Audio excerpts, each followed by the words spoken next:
Alan? Are you here? I closed the door behind me and dropped my keys into the singing bowl by the door. His car wasn't in the driveway, but him not being home was odd enough that I couldn't resist the impulse to call out again.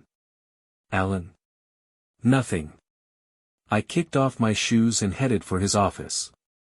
I knocked twice as I pushed the door open, only to find it dark and empty, the usually Everglow PC cold and quiet on his desk.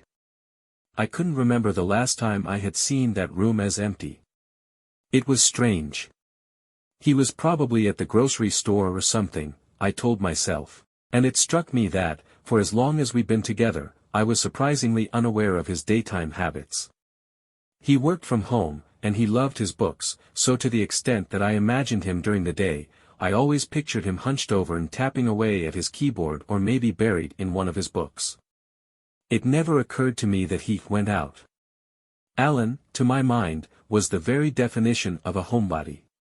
He loved his space, and he rarely strayed from it. What parties or social events I could drag him to were a little tense and more than a little awkward. He would wander the edges, rarely speaking, always looking uncomfortable, lost in his thoughts. Oh, take the time to actually engage him in conversation, and you'd find him an engaging, intelligent, even charming man. But you'd never know it to look at him. And I was the yin to his yang. For as rare as it was for Alan to not be home, it was almost as rare for me to be home, especially during daylight hours.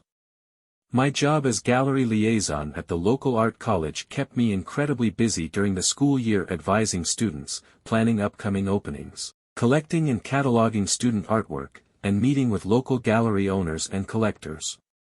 I'm happiest in a crowd of people, flitting here and there. My presence helped him blend, helped him mingle in public spaces, but when my own wings tired, and we retreated back home, it was his presence that gave me comfort, helped me recover, returned my frenetic state to calm. Which is why it was so disconcerting that he wasn't home. A sudden cancellation in my schedule had allowed me the luxury of popping home for lunch. I had expected a warm smile and that funny, annoyed but secretly happy face Alan makes when you truly surprise him. Instead, nothing. The house was quiet, cavernous. The emptiness unnerved me. In the kitchen, I put together a small salad and tried to eat it while leaning against the counter. I couldn't bear the thought of sitting alone at the table, but the lettuce crunching in my head was too much. I put the salad down and put the tea kettle on the stove. Just keep busy, I told myself. Get some things done. I emptied the trash from the downstairs bathroom and sorted through the mail on the counter. Might as well get some laundry started. I headed upstairs to our bedroom. I pulled the blankets from the bed, stripped the pillows of their cases and began tugging at the corners of the sheet. With a sudden thwack, the far edge popped up and pinpricks swept up the back of my neck and the blood in my veins turned to ice. A tiny piece of fabric had popped up with the sheet and landed in the middle of our mattress. I was frozen in place, my mind a blank, except for a tiny, whispered voice from way in the back that said, "Don't." I bent to lift a tiny piece of unfamiliar lace. It dangled open as I straightened. Not mine. I tried to swallow the lump in my throat, as my vision narrowed to a black-edged tunnel and a piercing sound filled my ears from inside my brain. I don't know how long I stood there like that, frozen, another woman's panties dangling from my fingers. No, I told myself. These don't exist. They couldn't. These aren't really here. I opened my fingers and let them fall as if I were releasing a dandelion seed to the wind. But they landed with a soft thwop in the middle of my bed. They were only too real. The shrill shriek of the tea kettle pierced my awareness. How long has that been going? Downstairs, I pulled the kettle from the burner and set it aside. I reached instead for last night's leftover red. I poured half a glass and swallowed it all at once, my neck wrenching back at the sudden burn of alcohol and sugar. Coughing, I poured another, but didn't drink it. I leaned over the counter, breathing deliberately through my nose. My body was stiff. My joints didn't want to move.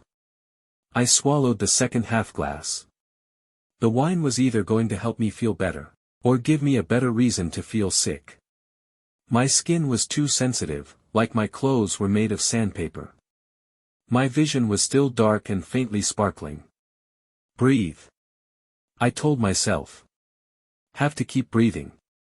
I took 2 long, deliberate breaths through my mouth and took a calm, measured sip of wine. Back upstairs, in the doorway to our bedroom, I finished the rest of the glass. I stared at our bed, the bed I had shared with Alan for almost 15 years. The bed we had bought together the week after we got married. The mattress we had comically wrangled up the stairs when we moved into this house. And there, right in the middle, a tiny, lacy stain. It has to be a mistake.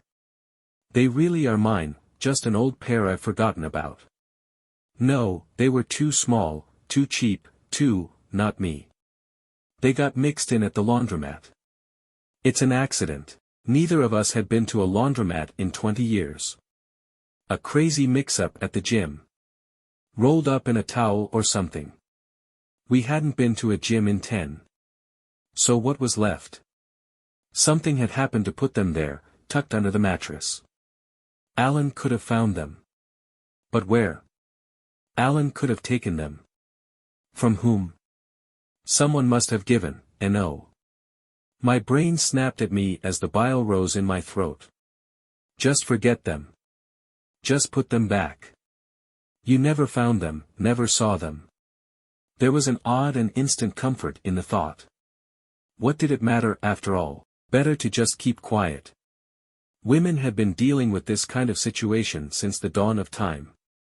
But as I stared at the soiled scrap of cloth in my bed, I knew that was impossible. I couldn't ignore this. I'm not that person. I don't smile and say nothing. I am not other woman. A holy rage swept up my body and I stomped across to the bed and snatched up the panties. Downstairs, I tossed the underwear on the dining room table and headed to the kitchen for more wine. My senses were roiling now. It built up until it felt like I would explode. I needed to do something, hit something, hurt something. I shouldn't have to be the one who hurts. Hands shaking, I poured more wine into my glass. I drank too fast and coughed. I wiped my mouth with the back of my hand and drank again. I set the glass down too hard, snapping the foot from the stem. It was the excuse I needed. With a roar, I hurled the broken glass into the sink, shattering it into oblivion. It felt good. It helped. The energy had arced out of me and given me a tiny space to breathe. And there was something oddly satisfying in the rivulets of red streaming down the wall. I took one deep breath, straightened myself, smoothed down my hair, and calmly took another wine glass from the cabinet.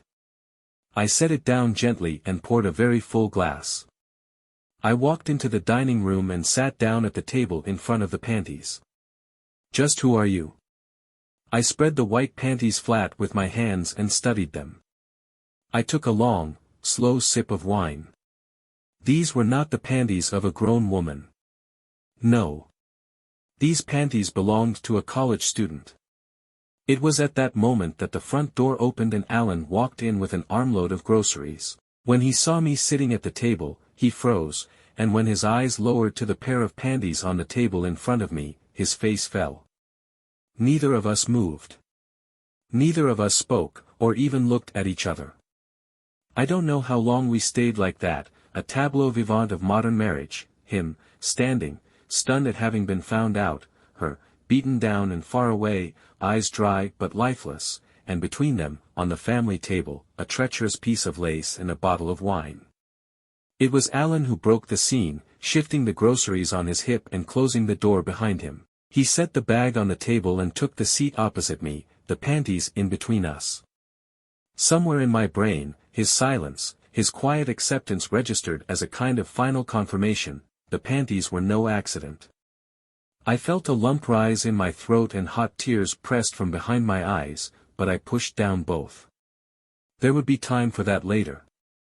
Charlotte, One chance, I interrupted immediately. What? You have one chance to explain, so do it right. Who? When? My voice cracked and faded to a half-whisper. And why? I met his eyes for the first time. I needed him to see the pain in them. He let out a long breath through his nose and rubbed his palms together. It was a couple of weeks ago, at the fall student exhibition. In my gallery? He nodded. In the storage closet. With a student? One of mine. He hesitated before nodding again. I stifled back the urge to sob. Who was it? Charlotte, it really doesn't matter who. It matters a great deal who. I have to see these girls every day. I have to work with them. I'm not going to just smile, look them in the eyes, and secretly wonder if it was them. Are you trying to torture me? Who? Her name is Maddie. Maddie? You mean Madison Fuller? Red hair, blue eyes? He nodded and looked away, grimacing as I burst out in acid laughter. Madison Fuller was a rising star in the art program. She was smart, charming, and cute, America's sweetheart. That she would want to have anything to do with dusty old Alan was beyond laughable. You're kidding, right? Why the hell would Madison Fuller, of all the women on this planet, want to be with you? It was cruel, but I was far past the point of kind. She wouldn't, he replied, shaking his head slightly. And that's exactly why I did it. Because girls like her don't want to have anything to do with me. But somehow this one did. It was a fluke, a once-in-a-lifetime choice, and I took it. He wasn't arguing. He wasn't defensive. I believed him when he said it, but I was far from satisfied. So that's all it would take. One moment of madness from her, one unbelievable stroke of luck for you, and you throw our marriage out the window? No, of course not. I said it was why, I didn't say it was right. Not exactly an apology. I let Alan's words hang there and took a long sip of wine. I could lose my job, you know. My voice felt far away and small. It was a practical thought, not an emotional one, and it felt like someone else saying the words. What? No. It was me, not you. Won't matter to the ethics committee. My gallery, my student, my husband. It's not like we even did. I just. No. The room took a sudden lurch sideways. No, God, please, no details. I closed my eyes and gripped the table, but the image of Alan sneaking off to the closet with Madison flickered across my wine-addled brain just the same. I saw them kissing. When I opened my eyes again, the tears poured down my cheeks. The room was spinning in earnest now, but I took a defiant gulp of wine. I was suddenly exhausted, sapped of all energy. What happens now? Alan asked, finally. I shook my head. I don't know. We can fix this. People get past this kind of thing. Alan. I said I don't know. With the last of my energy, I pushed back from the table, scooped up Madison's underwear and threw them in his face. That means I don't know. I grabbed the almost empty wine glass and headed for the stairs, leaving Alan behind to sit and wonder. But I had told him the truth. I didn't know. Leave him. Be angry for a while, but eventually forgive and forget, but never trust again. I didn't know. Those answers don't come quickly, if they ever come at all. When I got to the bedroom, I didn't have any energy left to slam the door. My arms and face were buzzing from spent anger and too much wine. Suddenly heavy, I stumbled to the bed and stared down at where I had discovered Madison's panties. I drained the last of the wine from my glass and set it down clumsily on the nightstand before sinking down on the naked mattress. My vision was shifting, tilting, as the walls of my bedroom began to spin. I don't know, I mumbled as I curled over on my side and closed my eyes. It felt like I was falling slowly, uncontrollably into a blackness with no bottom. I woke up some time later, my cheeks pressed hard against the bare mattress, the rest of me tangled up in the sheet. When I opened my eyes, the walls were still shifting slightly. It felt better to keep them closed. My brain struggled to right itself in this shifty new reality. A dark pit seemed permanently lodged in my stomach now, and a thin blade of icy pain pierced through my heart with every beat. Thoughts of Alan and Madison flitted across my brain, but I shoved them aside. I needed to think about what to do, of how to be, next. What does my life look like now? What about Alan? Do we stay together? Should I cheat on him? What would that accomplish? And if I left him, then he's just free to be with her and I've got nothing. And then my brain showed me an image of her and him together. It was a ludicrous image, a middle-aged man who had no business being with this slender young woman. And yet, this image was harder to shove aside. Ah! I screamed inside. I didn't want to think about it. I was too tired, too emotionally drained to fight it. With a whimper, I let go, and the images came flooding into my awareness. Images of Alan kissing Madison, her red hair floating in the air, curling around his face and obscuring them from me. The tears welled hot and bitter in my eyes. A searing pain split my chest as I thought of them cheated on me. I sobbed and pounded the mattress, but the lid was off now and the thoughts would not stop. And still, the thoughts crept back. Her with him with her, me with him. I shook my head and felt the tears well up again, before stretching back out on the mattress. Tears trickled down and dropped, tapping softly on the mattress either side of my head. I saw Madison standing, glorious, young, flawless, fearless. And then Alan stepped up behind her, wrapped his arms around her, taking her. Finally, I could take no more. I sat up and swung my legs over the edge of the bed. I untangled myself from the sheet, threw the door open, and marched down the stairs. I walked angrily into Alan's office, and found it dark, except for the glow from his computer screen. His head was down on the desk, an empty glass and half-empty bottle of bourbon nearby. He lifted his head and turned around to look at me. "Charlotte. Show me." "What?" "Show you what?" I strode across the room and pulled him to his feet. "Show me what you did to her." Alan stared dumbly up at me, lips quivering like he wanted to say something, but had no idea what it could be. "Charlotte, please," he stammered finally. "Let's take a step back, maybe talk about this in the morning." "No, Alan, now. It's in my head, and I have to get it out. I have to know." I knew he could hear the quiver in my voice, but I needed him to know I was serious. "Alan, I have to know." He sighed and took a sip of bourbon. He guided me gently back against the wall, and then stepped back and just looked at me. I shivered at the intensity in his eyes, and at the realization that this was how he had looked at her. I imagined Madison standing against the wall in the storage closet, sounds of the exhibition muffled behind the door, and my husband a few feet away. Alan stepped up to me and kissed me hard, forcefully, on the mouth. Can you guess what happens next? I looked over at Alan. His face was sad, a little distant, but his eyes were glued to mine. "I'm sorry," he said. I let the words hang in the air. They didn't deserve an immediate response, but I knew they were genuine. I didn't hate him, and what anger and sadness that I had been feeling had just burned brightly enough to turn into something else. Something more useful. Madison Fuller was no threat to my relationship. And there, with that transmuted realization, the thought of the two of them together crossed my mind and didn't terrify me. "Never again, right, Alan?" He nodded wearily. "Say it. Never again."